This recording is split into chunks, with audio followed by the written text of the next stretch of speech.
ये हमारी ईवीएस की सेकंड क्लास है। अब आगे क्वेश्चन में बढ़ाता हूँ। अगला क्वेश्चन ये है कि आपके पास कौन सा पोषक तत्व रोगों से हमारी रक्षा करता है।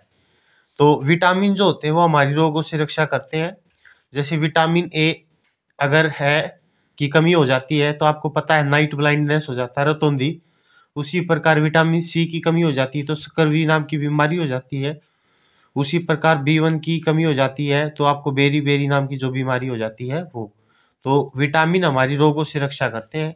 इसलिए अगर आप लोगों को शरीर की इम्यूनिटी बढ़ानी है तो संतरे वगैरह खाओ, क्योंकि उनके अंदर विटामिन सी होता है। अगला क्वेश्चन, रोगों से बचाव में सर्वाधिक शक्ति किस विटामिन से मिलती है। तो रोगों से कौन रक्षा करता है, आपकी विटामिन सी ही रक्षा करता है। तो एस्कॉर्बिक अम्ल बोलते हैं विटामिन सी को, ठीक है। और शकरवी नाम की बीमारी होती है। विटामिन ए का रासायनिक नाम रेटिनोल होता है।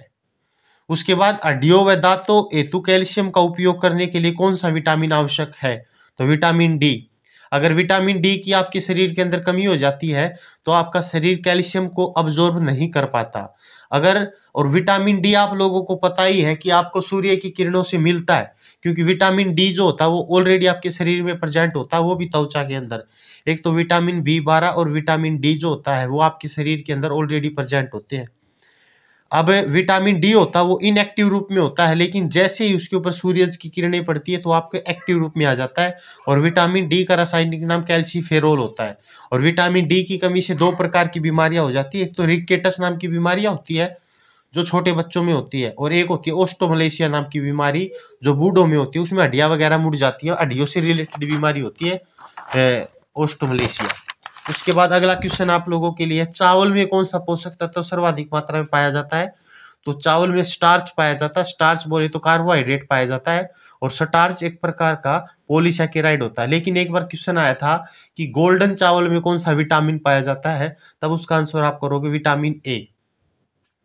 उसके बाद अगला क्वेश्चन है, भोजन का वह भाग जिसे कोई पोषक तत्व नहीं प्राप्त होता वो क्या कहलाता है। तो उसे रुक्षांश कहते हैं। उसे क्या कहते हैं, रुक्षांश कहते हैं। मैं फिर बता रहा हूं, अगर ये आप लोगों को क्वेश्चन चाहिए तो आप मेरे पास मैसेज पे हाई करके भेज देना, मैं आपको भेज दूंगा। भोजन को पकाने से सर्वाधिक कौन सा विटामिन नष्ट हो जाता है। तो विटामिन सी जो होता है वो भोजन को बार बार पकाने से क्या हो जाता है बच्चों, नष्ट हो जाता है। उसके बाद वह रोग जो लंबी अवधि तक किसी पोषक तत्व को न ग्रहण करने के कारण होता है उसको अभावजन्य रोग कहते हैं, ठीक है। अगर आपने लगातार कार्बोहाइड्रेट नहीं लिया तो कार्बोहाइड्रेट की कमी से रोग हो जाएगा। अगर लगातार प्रोटीन ना लिया तो प्रोटीन की कमी से दो प्रकार की जो बीमारियां होती, मरासमस और कवासियोकर नाम की बीमारियां, वो हो जाएगी। तो ये होती है अभावजन्य रोग होते हैं इनकी कमी से होने वाले। उसके बाद विटामिन ए के कारण इसने बता रखा है, मतलब विटामिन ए लंबे समय तक नहीं लिया तो रतौंधी नाम की बीमारी हो जाएगी। और बी अगर नहीं लिया तो बेरी बेरी नाम की बीमारी हो जाएगी। अगर सी नहीं लिया तो शकरवी नाम की बीमारी हो जाएगी। और डी अगर नहीं लिया तो आपको रिकेटस और ओस्टोमलेशिया नाम की बीमारी हो जाएगी। और अगर आयोडीन आपने नहीं लिया तो आपको घेंगा हो जाएगा, थायराइड जो है वो फूल जाएगी। थायराइड जो होता है, थायरोक्सिन जो हार्मोन होता है वो थायराइड ग्रंथि में से निकलता है। और थायराइड जो होती है वो मानव शरीर की सबसे बड़ी अंतःस्रावी ग्रंथि होती है।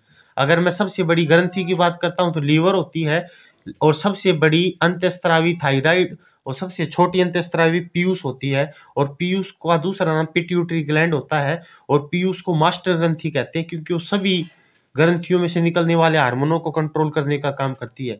लेकिन पीयूष को भी कंट्रोल करता है हाइपोथैलेमस, और शरीर का टेम्परेचर नियंत्रित करने का काम भी हाइपोथैलेमस का ही होता है।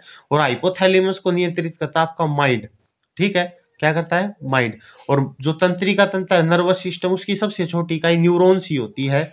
और किडनी की सबसे छोटी इकाई नेफ्रॉन्स होती है। और लोहे की कमी से इसने बताया है रक्त की कमी हो जाती है, एनीमिया नाम की बीमारी हो जाती है, थकान महसूस होता है। और कैल्शियम की कमी से बताया है दांतों व हड्डियों का कमजोर होना। मतलब ये सारे अभावजन्य रोग होते हैं, ठीक है। तो आज के लिए इतना ही, थैंक यू।